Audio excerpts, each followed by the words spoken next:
Once again, good evening everyone. Welcome back to my channel Mindful English with Shivani Sharma. And अब आपका Monday तो 10th class exam तो आपके आ ही गए, आखिरकार एग्ज़ाम तो आए गए, आने ही थे।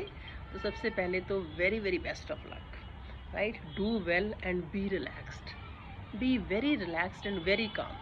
किसी चीज़ की चिंता की कोई ज़रूरत नहीं है, आराम से पेपर देने जाना, क्योंकि कई बार चिंता करने से, डरने से जो हमें चीज़ें आती हैं ना, वो हम और ज़्यादा जो है ना भूल जाते हैं, उसको सही तरीके से नहीं कर पाते, है ना।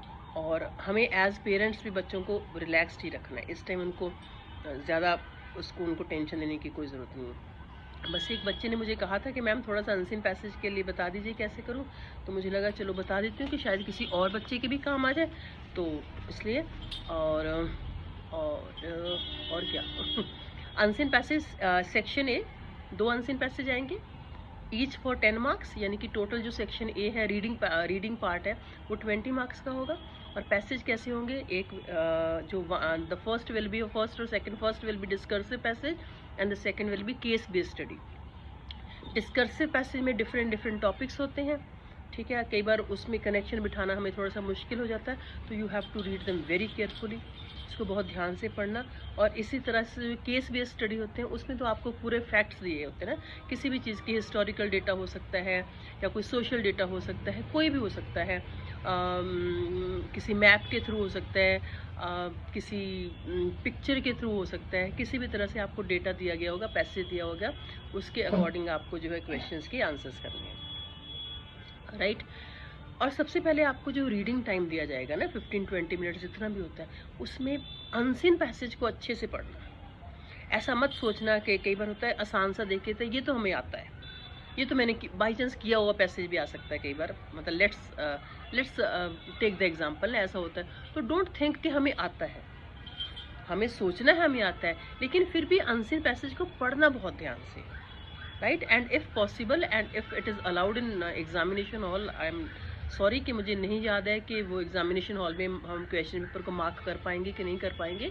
अगर परमिटेड है तो आप पेंसिल के साथ उसको हाईलाइट कर लीजिएगा, जो भी कुछ प्रॉपर आपके जो कुछ आपको लगता है हाईलाइट करने वाली चीज़ कोई इम्पॉर्टेंट चीज़ है, उस लाइन को हाईलाइट कर लेगा।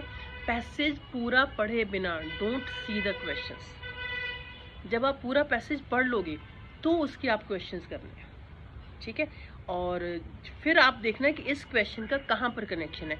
और वो भी कई बार होता है कि हम लोग जल्दी ओहो इसका तो ये है, इसका तो ये है, ऐसा मत करना। कई बार जो उसका आंसर हमें दिख रहा होता है ना, जो हमें लगता है कि ये वाला आंसर है, उससे थोड़ा सा डिफरेंट होता है। और तुम कहते हैं उसको बहुत ध्यान से पढ़ो ना, उसको पंक्चुएशन के साथ पढ़ो, पूरे पॉजेस के साथ पढ़ो, तो हमें उस क्वेश्चन का मीनिंग कुछ और समझ आता है, मतलब एक्चुअल मीनिंग समझ आता है। तो आपको उसी तरीके से करना है। और चलो मैं एक पैसेज यहाँ पर पढ़ती हूँ, अगर हो सका तो ये मैं वीडियो में इसको फ़ोटो खींच के अपलोड कर दूँगी। और क्योंकि ये सब शायद मुझे नहीं आएगा करना, कर भी सकती हूँ, देखती हूँ। इसमें एक बुक से पढ़ रही हूँ, हो सकता है बुक आपके पास भी हो। फर्स्ट है the choices we make on a daily basis, wearing a seat belt, lifting heavy objects correctly और purposely, staying out of any dangerous situation can either ensure our safety or bring about potentially harmful circumstances. You and I need to make a decision that we are going to get our lives in order.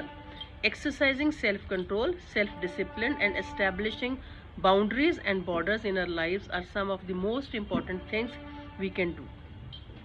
A life without discipline is one that is filled with carelessness. Right. सबसे पहले first passage में उन्होंने क्या, first line में क्या discuss किया है, उन्होंने अपनी हमारी डेली लाइफ की जो चॉइसेस हैं उनके।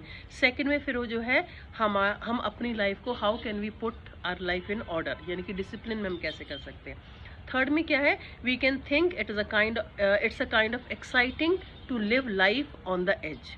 We like the image of ये that's me living on the edge, woo hoo It has become a popular way to look at life, but if you see, even highways have lines which provide margins for our safety while we are driving.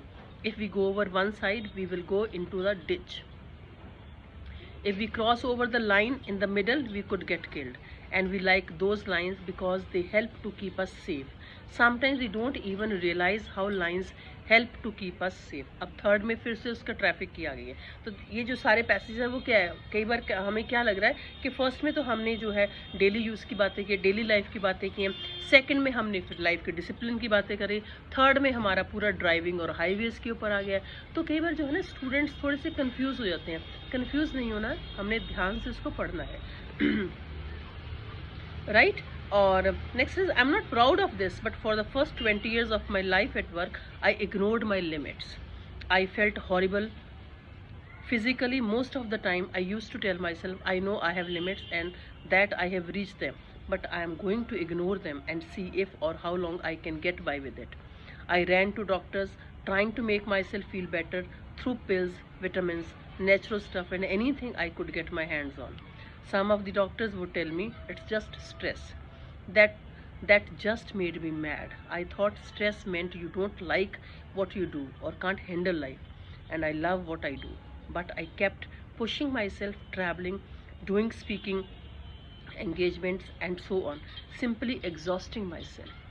तो ये सब क्या है, वो सब आपने देखा कि मैंने 4 पैरास पढ़े हैं, इसके चारों में हमें लग रहा है कि डिफरेंट टॉपिक्स है, तो वो सारे एक ही चीज़ के, I mean the topic is just moving around one topic only, but still it has different context. ठीक है। So fifth is, finally I understood I was living an unsustainable life and needed to make some changes in my outlook and life style.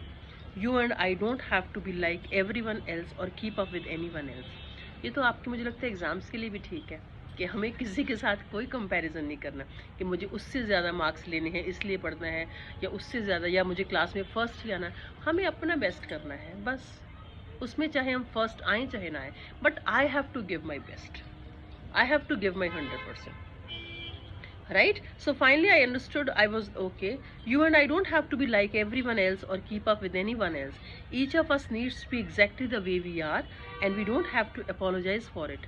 We are not all alike, and we need to find a comfort zone in which we can enjoy our lives instead of making ourselves sick with an overload of stress and pressure. By chance ये आया, really मैंने सोचा नहीं था मैं ये passage पढ़ूंगी. So it is again on stress and pressure कि we don't have to take any stress और pressure, we have to just be what we are. तो आपको एग्ज़ाम बड़े आराम से देने जाना है. ठीक है. और चलिए मैं क्वेश्चन पढ़ती हूँ. ये जैसे आपको ये पैराग्राफ जो पैसेज है उसमें एग्ज़ाम में आया है, आपने उसको पढ़ लिया. इसका मैं 1-2 क्वेश्चन डिस्कस कर लेती हूँ. जैसे फर्स्ट क्वेश्चन है, क्या लिखा होगा, based on your understanding of the passage answer the following question. The reason why living on the edge has become popular is because of the, आपने पढ़ना, the reason why living on the edge has become popular is because of the. ठीक है. यानी कि reason पूछा जा रहा है. Reason why living on the edge, हमने कौन से पैसेज में पढ़ा था वो आपको देखना है. हैज़ बिकम पॉपुलर, ये जो है ना लिविंग ऑन द एज जो है वो पॉपुलर क्यों हो गया ना हम लोगों के बीच में, स्पेशली मुझे लगता है कि यंग जनरेशन के बीच में वो क्यों हो गया. आपको चार ऑप्शंस हैं. Constant need for something different, population being much younger, exhausting effort to make changes, strong tendency to stay within our limits. तो आपको देखना है, क्योंकि मेरे यहाँ पर उसका बताने का पैसेज का आंसर का कोई मतलब नहीं है, लेकिन चलो मैं बता देती हूँ कि हमने क्या पढ़ा था यहाँ पर. तो जैसे आपने, बच्चे पता क्या करते हैं, जैसे वो लिविंग ऑन द एज कहाँ पर, वहाँ पर चले जाते हैं और उसी को देख के जो आंसर लिख देते हैं. यहाँ पर क्या लिखा हुआ है, यहाँ पर था, okay, we can think it is a kind of exciting to live life on the edge, we like the image of ये, दैट्स मी. ठीक है. Living on the edge, who it has become popular way to look at life. आ गया ना. देखो आपको first में भी ये लगा होगा answer, we can think it is a kind of exciting to live life on the edge. ठीक है. क्योंकि को लगता है कि ये बहुत मतलब this kind of life is very exciting, लेकिन उसका आंसर उसकी नेक्स्ट लाइन में है. ठीक है. ये वाली मिस्टेक जो है ना कई बार बच्चे कर देते हैं, क्योंकि लेकिन हमने उसको पूरा पढ़ना है. उसमें आंसर है it has become a popular way to look at life. ठीक है. तो इसमें थी ना एक उसमें जो लाइन थी, constant need for something different, population being much younger, exhausting effort to make changes, strong tendency to stay within our limits. तो इसका आंसर आप कैसे ढूंढोगे, ये आपको सोचना है. ओके. एक सेकेंड. हाँ ठीक है.